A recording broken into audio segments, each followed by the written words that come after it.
Hello and welcome back students to AIB Education and Study with Anas sir. Today I will be starting class 12 business study chapter number 3 business environment. So आज की इस class के अंदर हम cover करेंगे demonetisation के concept को कि आखिर डीमोनेटाइजेशन का मतलब क्या है, इसका क्या प्रभाव पड़ता है हमारे बिजनेस के ऊपर, ऑल इंडिविजुअल्स के ऊपर, इसके क्या फैक्टर्स हैं, क्या इंपॉर्टेंस हैं, क्या फीचर्स हैं, उन सभी चीजों को हम कवर अप करने वाले हैं बिजनेस एनवायरनमेंट के अंदर। अब तक हमने पढ़ लिया है इसकी बिजनेस एनवायरनमेंट किस तरीके से क्रिएट होता है, बिजनेस एनवायरनमेंट की आखिर क्या इंपॉर्टेंस है बिजनेस में, ये कॉम्प्लेक्स कैसे है, ये अनसर्टेन कैसे है, इसके सब फीचर्स हमने ब्रीफ एक्सप्लेनेशन के साथ कवर अप कर लिए हैं अपनी लास्ट क्लास के अंदर। सो आज की इस क्लास को स्टार्ट करते हैं और समझते हैं अपने इस इंपॉर्टेंट टॉपिक को, डीमोनेटाइजेशन को, काफी ब्रीफ एंड शॉर्ट एक्सप्लेनेशन के साथ। So let's start.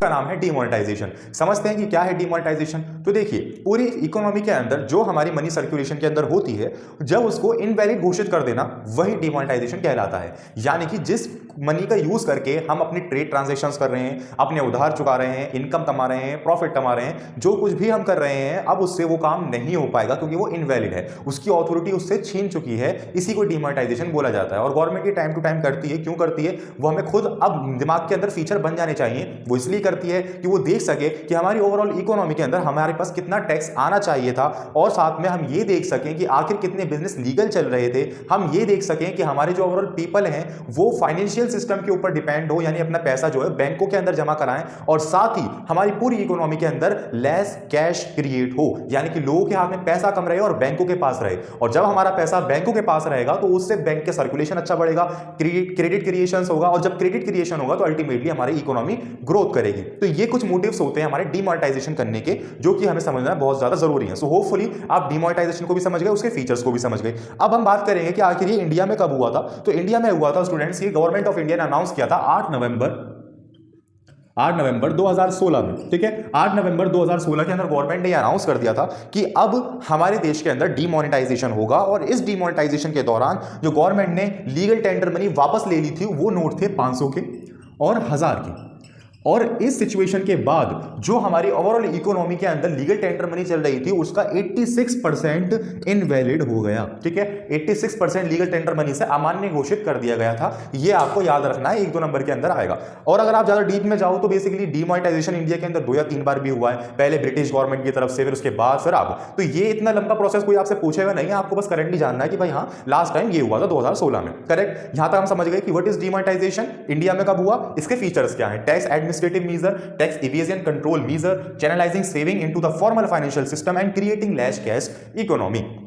तो यहां तक हम सभी चीजें समझ गए। अब टाइम आता है इन सभी को याद करना। इन सभी को हम याद कर लेंगे साथ मिलकर। देन आफ्टर हम कवर करेंगे अपनी गवर्नमेंट की पॉलिसीज को, यानी गवर्नमेंट की पॉलिसी जब भी चेंज होती है तो हमारे बिजनेस के ऊपर, हमारे इंडस्ट्रीज के ऊपर आकर किस तरीके का इंपैक्ट होता है उनका, तो वो सभी चीजें समझने वाले हैं। बट उससे पहले इसको याद कर लेते हैं। Tax administrative measure, tax evasion control, channelizing formal financial system and creating less cash economy. कितने पॉइंट्स हैं? 4 पॉइंट है। चारों पॉइंट हमें यहाँ पे याद हो गए। सो अब बढ़ते हैं हम आगे की तरफ। हम इंपैक्ट समझने से पहले थोड़ी बात कर लेते हैं पुराने समय की। तो देखिए, जब हमारा देश आजाद हुआ था, तो आजाद होने के बाद हमारे देश ने बेसिकली अपनी नई नई पंचवर्षीय योजना जो निकाली थी, उसमें तरह तरह के ध्यान थे। यानी कि हमारा एग्रीकल्चर सेक्टर था, और इंडस्ट्रियल सेक्टर था, कृषि था, उत्थान था, पढ़ाई लिखाई थी, तो सभी के ऊपर सरकारों ने ध्यान दिया। मगर जो इंडस्ट्रियल सेक्टर था उसके अंदर रिस्ट्रिक्शंस काफी ज्यादा थी। यानी कि अगर कोई भी इनोवेटिव आइडिया लेकर कोई पर्सन अपना बिजनेस खोलना चाहता है तो उसको बहुत सारी फॉर्मेलिटीज पूरी करनी पड़ती थी, बहुत सारे उसको फॉर्म्स भरने पड़ते थे, सर्टिफिकेट्स लेने पड़ते थे, और तब जाके वो कहीं बिजनेस ओपन कर पाता था। तो ये इतने लंबे प्रोसेस को देख के जो बड़े बड़े बिजनेसमैन थे वो बेसिकली क्या करते थे, जो कोई न्यू इनोवेटिव आइडिया आया वो कंपनी में आया, कंपनी में तो नहीं ऑफिस में आया, गवर्नमेंट के, वहां पे उसने लाइसेंस के लिए अप्लाई करा, उस ऑफिसर ने आगे कॉल कर दिया कि भाई तुम्हारे कंपटीशन में ये आ रहा है। उस बिजनेसमैन ने क्या करा, वहां पे उसको अड़चन लगा दी कि इसको लाइसेंस ना मिले। तो ये कुछ भी चलता था उस समय पर जब रिस्ट्रिक्शंस काफी ज्यादा थी। दूसरी बात, अगर कोई इनोवेटिव आइडिया लेकर आया भी है और वो इतने लंबे प्रोसेस को देखता था तो वहीं पे बैठ जाया करता था, भाई मेरे बस की बात नहीं है बिजनेस करना, मैं नहीं कर पाऊंगा बिजनेस। तो इस तरीके से हमारा इंडस्ट्रियल सेक्टर काफी ज्यादा पीछे होता जा रहा था, हम ग्रोथ नहीं कर पा रहे थे, हमारी इकोनॉमी ग्रोथ नहीं कर पा रही थी। अल्टीमेटली जो इकोनॉमी की ग्रोथ होती है वो होती है ट्रेड ट्रांजेक्शन, और ट्रेड ट्रांजेक्शन कब होंगी, जब हमारा इंडस्ट्रियल सेक्टर बढ़िया होगा। तो इन्हीं कुछ बातों को मद्देनजर रखते हुए इकोनॉमिक रिफॉर्म निकाला, या फिर हम इसको न्यू इकोनॉमिक पॉलिसी के नाम से भी जानते हैं, जो कि सिंस 1991 के अंदर निकली थी। और ही किसने निकाली थी उसका आंसर आप मुझे कमेंट बॉक्स के अंदर बताना है। जिनकी भी डेथ हुई है उन्होंने ही बनाया था, ये आपको मैंने हिंट दे दिया, ठीक है। तो देखिए इनकी इकोनॉमिक पॉलिसी के अंदर क्या क्या चीजें थी। फर्स्ट ऑफ ऑल क्राइटेरिया आता है हमारे पास लिबरलाइजेशन, यानी कि हमें अपनी इकोनॉमी को थोड़ा लिबरल करना पड़ेगा, यानी कि जो इतनी सारी रिस्ट्रिक्शंस हैं, इतनी सारी फॉर्मेलिटीज हैं, इतना सारा बड़ा रास्ता है, उसको कम करना पड़ेगा, तब जाके कहीं हम इंडस्ट्रियल ग्रोथ कर पाएंगे। तो इस पहले ऑप्शन के बाद जिसको लिबरलाइजेशन हम बोलते हैं, तो पहले दोस्तों इसके नाम से भी जानते हैं हम एलपीजी। तो पहले वाले एल का मतलब क्या है, लोगों को थोड़ी सी छूट देना, ठीक है, लोगों को थोड़ी सी छूट देना, यानी कि इस न्यू इकोनॉमिक पॉलिसी के बाद अब हम कोई भी बिजनेस इजीली कर सकते थे, मगर वो ये डिमांड है कि शर्त ये है कि वो बिजनेस लीगल हो, क्योंकि जब वो बिजनेस लीगल होगा तो आपसे कोई पूछने नहीं आएगा कि आपने ये फॉर्मेलिटी पूरी करी थी नहीं करी थी, आपने यहाँ से सर्टिफिकेट लिया था नहीं लिया था, गवर्नमेंट की अथॉरिटी थी या नहीं थी। तो इन सब चीजों से बचा लिया और नए नए इनोवेटिव आइडियाज के लिए रास्ता साफ कर दिया इस द्वारा, ठीक है। तो ये हम समझ गए लिबरलाइजेशन का मतलब। अब देखिए प्राइवेटाइजेशन, व्हाट इज प्राइवेटाइजेशन, मगर इससे आने से पहले चलो ये प्राइवेटाइजेशन समझ ही लेते हैं। प्राइवेटाइजेशन यानी कि बेसिकली पूंजीवाद, है ना, ये समझ लीजिए आप। तो देखिए पहले के समय के अंदर पब्लिक सेक्टर का काफी बड़ा रोल था और पब्लिक सेक्टर के ऊपर बहुत सारी रिस्पॉन्सिबिलिटी भी होती है, यानी कि पब्लिक सेक्टर जो का मेन काम होता है वो यही होता है कि अपने पूरी इकोनॉमी के लोगों पर ध्यान रखना, यानी सोशल वेलफेयर करना। वो ना तो ज्यादा महंगे प्रोडक्ट बना सकते, ना ही ज्यादा सस्ते बना सकते, अल्टीमेटली सस्ते तो बना सकते बट ज्यादा महंगे नहीं बना सकते, यानी कि पब्लिक सेक्टर के अंदर ओवरऑल इकोनॉमी ग्रोथ नहीं हो पा रही थी। यानी कि अगर देखो आप कोई प्रोडक्ट है वो 10 रुपए का ही मिल रहा है, वहीं कहीं दूसरी जगह पे जाके 100 रुपए का ही मिल रहा है, दोनों में फर्क क्या है, दोनों में क्वालिटी का फर्क है, मगर वो दोनों चीजें वही लोग खरीदेंगे जो उसको अफोर्ड कर सकते हैं। जो 10 रुपए अफोर्ड कर सकता है वो 10 रुपए वाली चीज खरीदेगा, जो 100 रुपए कर सकता है वो 100 वाली खरीदेगा, मगर उसका माइंडसेट है, क्वालिटी है, हकीकत बात है। मगर जो वो 100 रुपए वाला प्रोडक्ट है उसको पब्लिक सेक्टर नहीं बना सकता, क्योंकि उसको गरीब आदमी खरीदेगा ही नहीं, सोशल वेलफेयर हमारा होगा ही नहीं। और जो अमीर बंदा है वो गरीबों के प्रोडक्ट नहीं खरीदेगा, यानी कि जो उसे चीज 100 रुपए की मिल रही है वो देखेगा 10 रुपए की मिल रही है, तो कुछ ना कुछ इसमें कमी होगी, तो वो उस प्रोडक्ट को नहीं खरीदेगा। तो इसलिए हमारा पूरा ओवरऑल वेलफेयर नहीं हो रहा था पब्लिक सेक्टर के अंदर। तो यहाँ पे प्राइवेट सेक्टर को थोड़ी सी जगह दी गई और उनके लिए भी चीजें लिबरल की गई, थोड़ी बहुत चीजें अपने अंडर में रखी गवर्नमेंट ने कि इसके अंदर किसी भी प्राइवेट सेक्टर का बेसिकली कोई भी प्राइवेट सेक्टर्स के अंदर नहीं इन्वॉल्व हो सकता। जैसे कि ट्रेन हो गई, किसी भी प्राइवेट सेक्टर की ट्रेन नहीं चल सकती, ये गवर्नमेंट ने बोला, ठीक है। तो और भी कई सारे बिजनेस थे, लाइक अल्कोहल हो गया या कोई भी ड्रिंक्स का बिजनेस हो गया, तो उन सभी पे गवर्नमेंट ने अपने हाथ पे रखा कि भाई इसमें नहीं घुस सकते आप, ओवरऑल कोई भी लीगल बिजनेस आप करिए, और खासकर आप बिल्कुल वो मत करिए जो वेपन्स बनाने काम होता है, वो भी गवर्नमेंट ने अपने अंडर रखा संविधान की कुछ अनुच्छेदों के द्वारा, ठीक है। तो यहां तक हम समझ गए। तो प्राइवेटाइजेशन का मतलब क्या हुआ कि प्राइवेटाइजेशन जो मेन काम करता है वो काम करता है प्रॉफिट के लिए, और प्रॉफिट कब कमाया जाएगा, जब प्रोडक्ट के प्राइसेस हाई होंगे, प्रोडक्ट की क्वालिटी अच्छी होगी। तो प्राइवेटाइजेशन के द्वारा हमारे रिच पीपल्स थे उनका वेलफेयर अच्छा हो जाता है, और पब्लिक सेक्टर तो गरीबों का कर रही है वेलफेयर, तो इसको दोनों को मिलाकर हमारी इंडस्ट्री उत्थान पर थोड़ी सी चढ़ने लगी। तो यहां तक आप समझ गए कि लिबरलाइजेशन, थोड़ी सी छूट दी गई सभी व्यापारियों को कि भाई हाँ आपके पास कोई इनोवेटिव आइडिया है, आप बिना रिस्ट्रिक्शंस के, बिना किसी भी रुकावट के अपना बिजनेस ओपन करिए, थोड़ी मोटी फॉर्मेलिटीज है उनको पूरी कर दीजिए, बट इतना लंबा रास्ता जो था उसको फिनिश कर दिया गया। नेक्स्ट आ जाइए प्राइवेटाइजेशन। प्राइवेट सेक्टर का उदय हुआ पब्लिक सेक्टर के साथ साथ, कुछ बिजनेस जो थे पब्लिक सेक्टर ने अपने अंदर रखे, जैसे कि अल्कोहल और वेपन्स या फिर कोई भी ट्रेन का बिजनेस, और बाकी सब सेक्टर्स के अंदर पूंजीवादी कर दिए गए, यानी प्राइवेटाइजेशन कर दिया गया।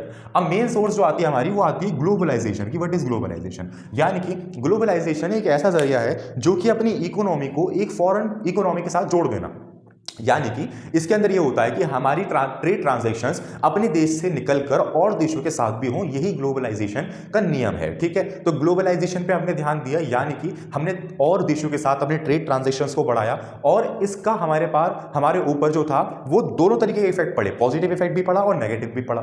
पॉजिटिव इफेक्ट ऐसे पड़ा कि बेसिकली जब हम ग्लोबलाइजेशन के द्वारा यानी कि वैश्वीकरण के द्वारा अपनी चीजों को करने लगेंगे, तो हम दूसरे के कल्चर को पहचान सकते हैं, दूसरे की संस्कृति को पहचान सकते हैं, दूसरे की सभी चीजों को, जो उसकी कल्चरल एक्टिविटी है, उसके पहनने होने का तरीका है, उसके खान पान, सभी चीजों को हम देख सकते हैं। आज आप खुद देखिए कि दिल्ली के अंदर हर एक देश का खाना आपको मिल जाएगा। वो क्यों मिल जाएगा, वो इसी वजह से तो मिलेगा, वैश्वीकरण की वजह से, यानी वैश्वीकरण के द्वारा हम जान पाए कि हाँ भाई उसका क्या कल्चर है, उसका क्या कल्चर है, उसका क्या कल्चर है, ठीक है। सेकंड वन इज दिस कि ग्लोबलाइजेशन के द्वारा हमारे मार्केट के प्रोडक्ट्स को भी बाहर के देशों में पहचाना जाएगा, बाहर के देशों में बिकेंगे, तो ये हमारा एक बेनिफिट ये होगा। अब इसकी नेगेटिव इंपैक्ट क्या पड़ा, इतने सारे तो बेनिफिट है, तो नेगेटिव इंपैक्ट ये पड़ा कि बेसिकली हम ग्लोबलाइजेशन के द्वारा दूसरे के कल्चर को जानते जानते जानते इतना जान गए कि अपने ही कल्चर को भूल बैठे। जाने कि हमारे देश की संस्कृति क्या है कि बेसिकली धोती कुर्ता पहनना, ठीक है, और औरतों के लिए साड़ीज वगैरह पहनना। अब वो सब चीज कोई पहनता नहीं है, क्यों नहीं पहनता, क्योंकि हमने ग्लोबलाइजेशन वैश्वीकरण के द्वारा हमारा माइंड सेट चेंज हो गया। आज सभी पुरुष क्या पहनने, जींस पहनने, शर्ट्स पहनने, फीमेल के लिए भी अलग अलग कपड़े आ गए हैं, जींस, शर्ट्स, टी शर्ट्स वगैरह, ये सब चीजें। तो इसके द्वारा हम अपनी संस्कृति से पिछड़ गए, तो क्या हुआ, हम संस्कृति के लेवल थोड़े से कम हो गए।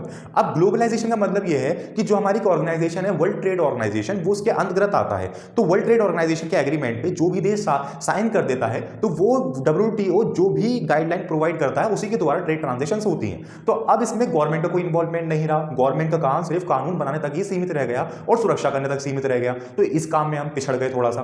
और तीसरी बात ये कि बेसिकली हमारे गुड्स का मतलब ये तो हम समझ गए कि भाई बाहर जाके वो बिकेंगे, मगर हमारे गुड्स को क्या था कि बेसिकली जो विकसित और विकासशील देश यानी कि डेवलप्ड और डेवलपिंग देश, इन दोनों में डिफरेंस जो था वो सबसे ज्यादा डेवलपिंग देशों का डेवलप्ड देश फायदा उठाते थे, यानी कि अपने गुड्स को तो भेज दिया करते थे डेवलपिंग देशों में और अपने देशों के अंदर आवाहन पे यानी कि इंपोर्ट पे बहुत भारी टैक्स लगा दिया करते थे। तो हमारे गुड्स वहां तक जाते जाते डबल प्राइस के हो जाते थे और डबल प्राइस होने के कारण वहां का कोई आदमी खरीदता नहीं था, क्योंकि उसे उतने कम पैसों में ही उससे बेटर क्वालिटी मिल रही, तो हमारे गुड्स क्यों ही खरीदेगा। तो इसीलिए कुछ नेगेटिव इंपैक्ट भी पड़ा। तो ये दोनों ही चीजें हैं, कुछ नेगेटिव है तो कुछ पॉजिटिव है। मैंने आपको इसलिए बता दी, कभी कभार स्पेसिफिक क्वेश्चन भी आ जाता है कि what is negative impact of globalization या प्राइवेटाइजेशन या लिबरलाइजेशन। इस तरीके से मैंने आपको पूरी न्यू इकोनॉमिक पॉलिसी समझा दी। सो होपफुली आपको समझ में भी आई होगी और आपको मैंने जो क्वेश्चन दिया वो आपको आंसर मुझे जरूर बताना है। सो हम बढ़ते हैं इंपैक्ट्स की तरफ कि आखिर जो पॉलिसी चेंजेस आए हैं हमारे, इसका क्या इंपैक्ट पड़ा हमारे बिजनेस के ऊपर, इंडस्ट्रीज के ऊपर। स्टूडेंट्स, अब हम पढ़ते हैं आखिर इंपैक्ट क्या पड़ते हैं गवर्नमेंट पॉलिसी चेंजेस के और हमारा रिस्पांस क्या होता है, यानी गवर्नमेंट का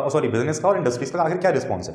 तो देखिए, फर्स्ट ऑफ ऑल इंपैक्ट आता है हमारे पास इंक्रीजिंग कंपटीशन। यदि आप देखो तो बेसिकली अब जिस काम को एक अकेला आदमी कर रहा था, अब उस काम को 100 आदमी कर रहे हैं। अब 100 की अपनी अपनी इफिशियंसी है, काम करने का तरीका है, काम करने के मेथड है, अलग अलग प्रिंसिपल्स हैं जिसके द्वारा वो काम करेंगे। तो इसके अंदर क्या होगा, अपने आप को और ज्यादा उभारने के लिए हम नई नई टेक्निक्स का यूज करेंगे, नई नई चीजों का यूज करेंगे, नए नए मेथड्स का यूज करेंगे ताकि हम और ज्यादा इफिशियंसी के साथ अपना काम करें और कंज्यूमर हमसे अट्रैक्ट हो। तो हमारा कंपटीशन इनके ने बढ़ाया और कंपटीशन बढ़ने से फायदा किसको होता है, कंज्यूमर को होता है, यानी कि हमें और भी ज्यादा बेटर क्वालिटी के गुड्स 10 अवेलेबल होते हैं एक की जगह। ठीक है, तो increasing competition, more demanding consumers, यानी कि डिमांड कंज्यूमर्स की क्या हो जाती है, काफी बढ़ जाती है। मैंने बताया आपको कि इसका ऊपर वाले से बिल्कुल डायरेक्ट लिंक है कि जिस कंज्यूमर को एक प्रोडक्ट मिल रहा था बेटर क्वालिटी का या जैसे भी क्वालिटी का, उसे वो अचीव करना पड़ रहा था, उसे वो कंज्यूम करना पड़ रहा था। अब वही प्रोडक्ट उसे 10 मिल रहे हैं अलग अलग बेटर क्वालिटी के हिसाब से, अलग अलग प्राइसेस के हिसाब से, तो इसमें हमारी डिमांड काफी ज्यादा बढ़ गई कस्टमर्स की।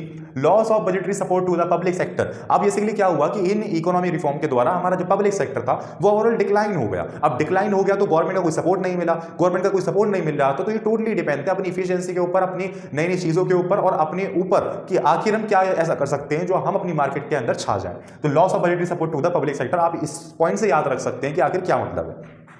Rapidly changing technological environment. अब धीरे धीरे करके हर दफे चेंज हो रहा था टेक्नोलॉजिकल एनवायरनमेंट। तो यदि आप देखो कि अगर कोई कंपनी है वो ओल्ड टेक्नोलॉजी को यूज कर रही है, ओल्ड चीजों को यूज कर रही है, वहीं कोई दूसरी कंपनी लेटेस्ट टेक्नोलॉजी को यूज कर रही है, लेटेस्ट मटेरियल को यूज कर रही है, तो कंज्यूमर किस तरफ अट्रैक्ट होगा, नई कंपनी की तरफ अट्रैक्ट होगा। तो अब हमारे पास ये नेसेसिटी जरूरी हो गया कि हम भी नई टेक्नोलॉजी का यूज करें, तभी जाके हम कहीं पर अचीव कुछ कर पाएंगे। ठीक है, नेसेसिटी फॉर चेंजेस, ये हमारी बहुत जरूरी हुई, यानी कि यहां से हमारी बेसिकली कंपटीशन तो बढ़ा, डिमांड भी बढ़ी कस्टमर्स की और हमारी क्वालिटी भी इंक्रीज हुई क्योंकि चेंजेस काफी ज्यादा जरूरी थे। Need for developing human resources, हम इकोनॉमी के अंदर पढ़कर आ चुके हैं कि आखिर ये जो हमारी फिजिकल रिसोर्सेज होती है यही इफेक्टिवली यूज कर पाती है हमारी सभी मटेरियल रिसोर्सेज का। जितनी भी टेक्नोलॉजी होती है हमारी वो कौन यूज करेगा, इंसान ही तो चलाएंगे, मशीन। तो effectively use of physical resources, human resources इसका बेटर क्वालिटी में या बेटर वे में यूज कर पाती है। तो हमें अब ये जरूरी हो गया कि अपने ह्यूमन रिसोर्स को डेवलप किया जाए, उनको पढ़ाया लिखाया जाए और उस हद तक की एजुकेशन उनको प्रोवाइड किया जाना चाहिए। ठीक है, मार्केट ओरिएंटेशन, तो इसी के साथ आपके ये कुछ इंपैक्ट पड़ते हैं गवर्नमेंट के कंपनी के ऊपर जो कि काफी ज्यादा प्रभावशाली है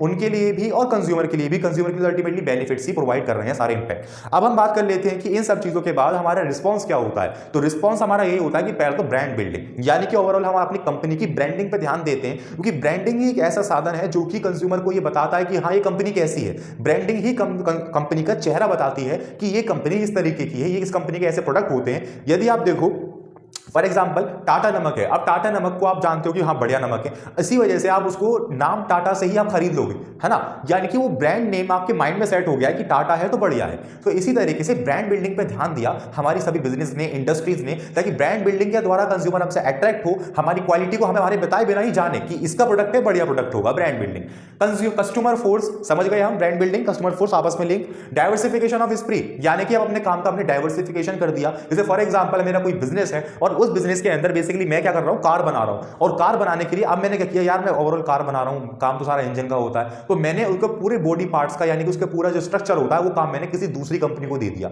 जिसको दूसरी कंपनी को मैंने दे दिया तो अब वो उस पर ध्यान देगी, मैं अपना ध्यान किस पे दूंगा, मेन ध्यान दूंगा अपने मेन काम के ऊपर जो कि इंजन बनाने का काम है। तो डाइवर्सिफिकेशन हमारा यहां से काम का हुआ, इंप्लॉयमेंट भी इंक्रीज हुई, अल्टीमेटली रिस्पॉन्स हमारा यही हुआ। नेक्स्ट बना जाइए ज्वाइंट वेंचर। अब ज्वाइंट वेंचर यानी कि दो कंपनी का आपस में मिलाव। अब जब हमारा ये नई नई इकोनॉमिक पॉलिसी आई तो दो दो कंपनी आपस में मिलने लग गई, जैसे कि हीरो होंडा, ये सब अलग हो गई बेटी बेसिकली, तो हीरो होंडा ये एक नई कंपनी निकली यहां से। तो इस तरीके से कई सारी कंपनीज ने आपस में जो मिलाव किया और नए बिजनेस का उद्घाटन किया कि हम दोनों मिलकर एक नए बिजनेस चलाएंगे और अपनी ब्रांड बिल्डिंग को बढ़ाएंगे। ठीक है, तो यहां तक समझ गए। शार्पिंग इंप्रूविंग कंपनसेशन लेवल, अब अल्टीमेटली हमारा इंप्रूव हुआ यहां पे कंपनसेशन लेवल, क्योंकि बिकॉज हमें क्या करना था, अपनी मार्केट के अंदर स्टेबिलिटी प्रोवाइड करनी थी अपने आप को। यूज ऑफ लेटेस्ट टेक्नोलॉजी, हमारी जरूरत पड़ गई थी, हमारी रिस्ट्रिक्शन ही हो गई थी आपको लेटेस्ट टेक्नोलॉजी यूज करनी अगर मार्केट में रहना है तो ये हमारा कुछ रिस्पॉन्स हुआ। और इसी के साथ आपका बिजनेस एनवायरनमेंट का चैप्टर भी फिनिश होता है। आपको क्या करना है, आपको पता है क्या करना है कि इन सभी पॉइंट्स को लिख लेना है अपनी कॉपी में, याद कर लेना है। कहो तो मैं करवा देता हूं, तो एक बार रिपीट करिए मेरे साथ। फर्स्ट आता है हमारे पास increasing competition, more demanding consumer, loss of budgetary response to the government to public sector, कह लीजिए रैपिडली चेंजिंग टेक्नोलॉजिकल एनवायरनमेंट,